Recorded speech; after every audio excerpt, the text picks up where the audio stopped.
Siguro kung isipin man na umiba ng pupuntahan, eh hindi na pwede.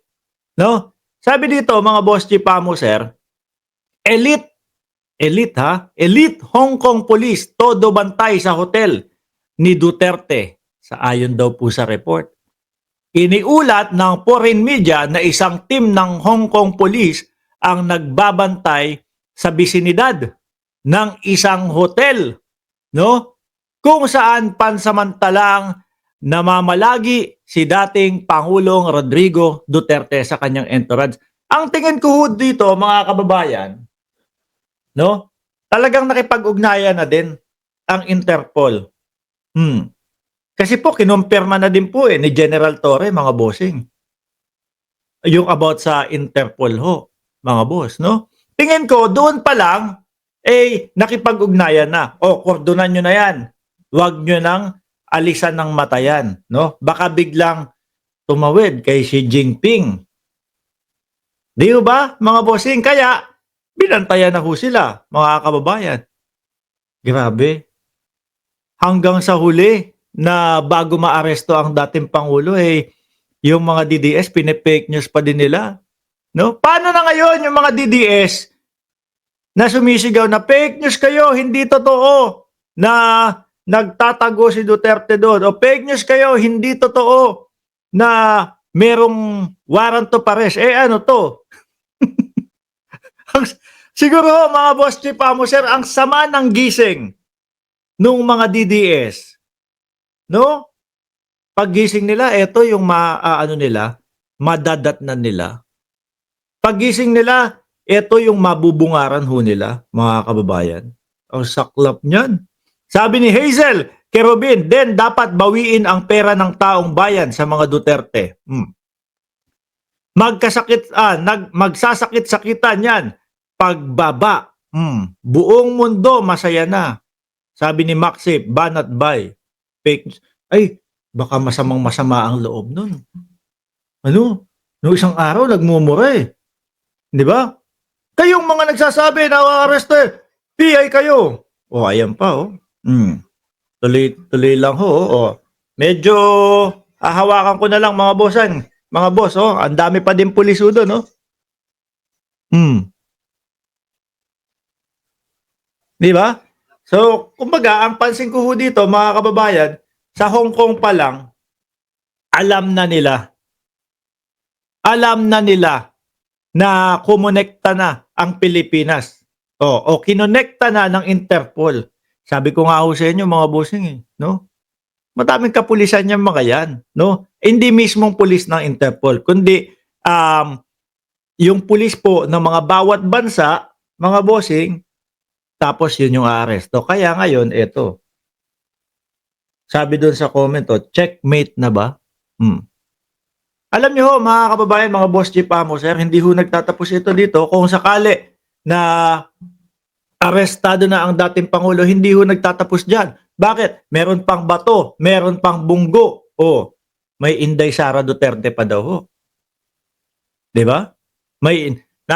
Sabi ni Juanita, Walnut, Walnut, nando si Chip Torre, nakita ko si Bongo at si Vic Rodriguez. Nandiyan si Bongo, si Vic Rodriguez, nandiyan din ho si Marbil, mga kababayan, lahat. Nako. Ang sama ng gising ng mga DDS. Natulog pa naman ho sila, mga kababayan, na masaya at umaasa.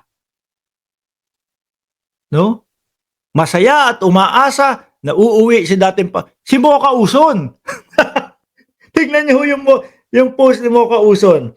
Nasaan ba si Mocha Uson? Si Harry Roque naka-live. Yeah. Kasi he is the former president. Pero walang ganun. Mukhang kinumpirma ni Torre na ang arresto ay sangayon sa red notice ng Interpol. Na ito po yung mali. Dahil mali yan. Wala pa bad trip na international warrant of arrest. Yes, I would agree. Arresto ay sakari pa rin sa lokal na batas. Dahil hindi na nga tayo miyembro ng ICC, wala na tayong obligasyon makipagtulungan. Itong ginagawa nilang pagtutulungan sa International Criminal Court at pagsunod dito sa Red Notice, ito ay labag sa ating soberenya ngayon. Oh. No? So, pero ang importante, yung mga kaibigan nga pala nating mga vloggers ay mag-live na rin po tayo dahil tayo po ay mananawagan na. No? Kinakailangan natin manawagan ng ating mga kababayan na tayo magtipon-tipon muli. No? Pero whether or not dadalhin sa krame, siguro dapat sa EDSA na tayo magtipon-tipon. Di ba? Ano tingin mo, Prof. Ana? Oh, hindi na. Ano na to? Hindi na ito joke. We are in a silent martial law. We are in a silent martial law na. This is not. This is too much. This is too much. So kaya nga, ang panawagan natin ay mga kababayan, kung dati-dati hindi kayo nakikisapi sa mga pagtitipon dyan sa EDSA, siguro dapat magtungo na sa EDSA ngayon at ipakita natin na tutol tayo sa illegal na pag-aresto dito kay dating Presidente Rodrigo Roa Duterte. No? At sa tingin ko, kung tayo naman ay magsasama-sama, lahat tayo ay maririnig ng mga kinakaukulan, no? Na kinakailangan respetuhin ang soberenya ng sambayan ng Pilipino, respetuhin ang jurisdiksyon ng mga lokal na hukuman. Kung meron ng mga krimen na nangyayari, dapat lokal na hukuman ang lilitis at hindi dayuhan. No? So, ulitin ko lang po, ang pinaka-latest po, at ito po ay sa informante na nandoon mismo na nakasama ni Presidente Rodrigo Roa Duterte, ay nasa kamay na po ng kapulisan ang ating dating Presidente Rodrigo Roa Duterte. Pinaghahandaan naman po natin ito. Ang tanong lang is, handa ba ang taong bayan na depensahan yung ating demokrasya, no? So ngayon kasi kinakailangan tayo magtipon-tipon. At ako'y, sige, dyan na tayo sa EDSA magtipon-tipon. Naku, Nananawagan na ako sa ating mga taong bayan. lulutang si Roque. Ang ating Presidente Rodrigo Roa Duterte, tayo po'y magtipon-tipon na. Siguro dito na tayo sa EDSA magtipon-tipon at iparating natin na tutol tayo sa illegal na ginawa nila na nag-aresto para sa isang dayuhang hukuman na wala ng jurisdiction sa ating bayan. Prof. Ana? General Torre, abangan mo si Roque. Tanong ko, spokes, is talaga bang ICC ito? Kasi Confirm na po si General Torre. Ayaw pa maniwala. Ito ay sa pamamagitan ng isang red notice. No? So hindi daw Okay. ito lokal. Talagang sa pamamagitan nito ng red notice ng Interpol na ito naman sa ating Facebook, in-explain natin na hindi po yan international warrant for arrest. Talagang desisyon ng hukuman ng mga bansa na makipagtulungan sa Interpol.